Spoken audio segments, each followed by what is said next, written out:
मेरे साथ जुड़िए जैसे ही मैं क्रेडिट कार्ड स्वाइप करने के पीछे छिपे रहस्य की गहराई में जाता हूँ और जानने की कोशिश करता हूँ कि पर्दे के पीछे वास्तव में क्या चल रहा है। क्रेडिट कार्ड क्या होता है? क्रेडिट कार्ड एक ऐसा कार्ड होता है जिससे आप बैंक से उधार लेकर खरीदारी कर सकते हैं। जब आप इससे भुगतान करते हैं तो आप अपनी जेब से तुरंत पैसा नहीं देते, बल्कि बैंक से उधार लेते हैं और बाद में उस पैसे को चुकाना होता है। जब आप अपना क्रेडिट कार्ड स्वाइप करते हैं तो क्या आपने कभी सोचा है कि उस पल में वास्तव में क्या हो रहा है? आप अकेले नहीं हैं। इस प्रक्रिया को समझना आज के डिजिटल युग में बेहद जरूरी है, जहां कैशलेस ट्रांजैक्शन सामान्य हो गए हैं। यह जानना कि एक क्रेडिट कार्ड लेन देन के दौरान क्या होता है आपको बेहतर वित्तीय निर्णय लेने में मदद कर सकता है। अक्सर हम मानते हैं कि जब हम क्रेडिट कार्ड स्वाइप करते हैं तो लेन देन तुरंत पूरा हो जाता है। हम सोचते हैं कि व्यापारी को उसी समय भुगतान मिल जाता है और हमारे खाते से तुरंत राशि कट जाती है, लेकिन यह पूरी तरह सच नहीं है। कुछ लोगों को लगता है कि credit card transaction direct deposit की तरह होता है, जहां पैसा सीधा हमारे खाते से व्यापारी के पास चला जाता है।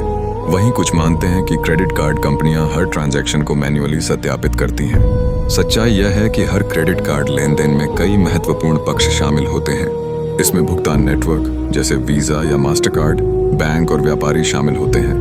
जब आप कार्ड स्वाइप करते हैं तो व्यापारी एक अनुरोध भुगतान नेटवर्क को भेजता है, जो फिर आपके बैंक से यह जांचता है कि आपके पास पर्याप्त फंड्स या क्रेडिट उपलब्ध है या नहीं। यह सत्यापन प्रक्रिया बेहद तेजी से होती है, अक्सर कुछ ही सेकंड्स में। भुगतान नेटवर्क आपके बैंक से पुष्टि करता है और अगर सब कुछ सही होता है तो एक स्वीकृति संदेश व्यापारी को भेज दिया जाता है। लेकिन ध्यान देने वाली बात यह है कि व्यापारी को तुरंत भुगतान नहीं मिलता।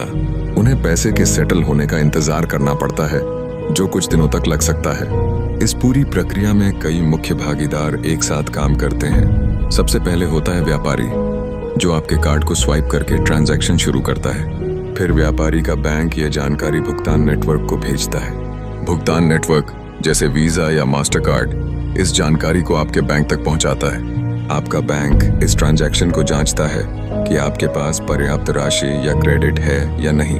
अगर स्वीकृति मिल जाती है तो बैंक जवाब वापस भुगतान नेटवर्क के जरिए व्यापारी के बैंक तक भेजता है। क्रेडिट कार्ड ट्रांजैक्शन की सबसे चौंकाने वाली बात यह है कि यह स्वीकृति कितनी तेजी से हो जाती है। अधिकतर ट्रांजैक्शन कुछ ही सेकंड्स में वेरीफाई हो जाते हैं और यह संभव हो पाता है जटिल एल्गोरिदम्स और विशाल डेटा नेटवर्क्स की मदद से।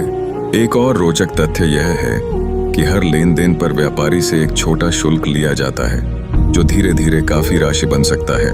और अगर आप हर महीने अपना क्रेडिट कार्ड बिल पूरा नहीं चुकाते तो ब्याज दरें भी लग सकती हैं।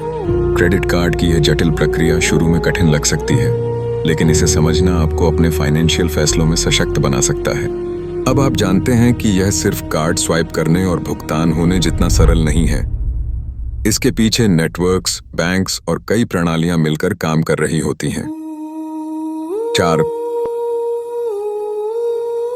क्रेडिट कार्ड के फायदे। तुरंत खरीदारी की सुविधा, ऑनलाइन लेन देन, reward points, cashback, credit score बनाना। 5 क्रेडिट कार्ड के नुकसान। अगर सावधानी न बरती जाए, ज्यादा खर्च करने की आदत, समय पर भुगतान न करने पर भारी ब्याज, क्रेडिट स्कोर खराब हो सकता है। निष्कर्ष, क्रेडिट कार्ड एक बहुत उपयोगी फाइनेंशियल टूल है, लेकिन इसका इस्तेमाल समझदारी और जिम्मेदारी से करना जरूरी है। समय पर भुगतान करें और खर्च पर नियंत्रण रखें तो यह आपकी आर्थिक सेहत को बेहतर बना सकता है। अगर आपके पास क्रेडिट कार्ड ट्रांजैक्शन से जुड़े कोई विचार या सवाल हैं तो उन्हें कमेंट्स में जरूर साझा करें। और अगर आप अपने पैसों का बेहतर प्रबंधन सीखना चाहते हैं तो हमारा video top personal finance tips जरूर देखें, जिसमें आपको व्यावहारिक सुझाव मिलेंगे। Roxanne, Roxanne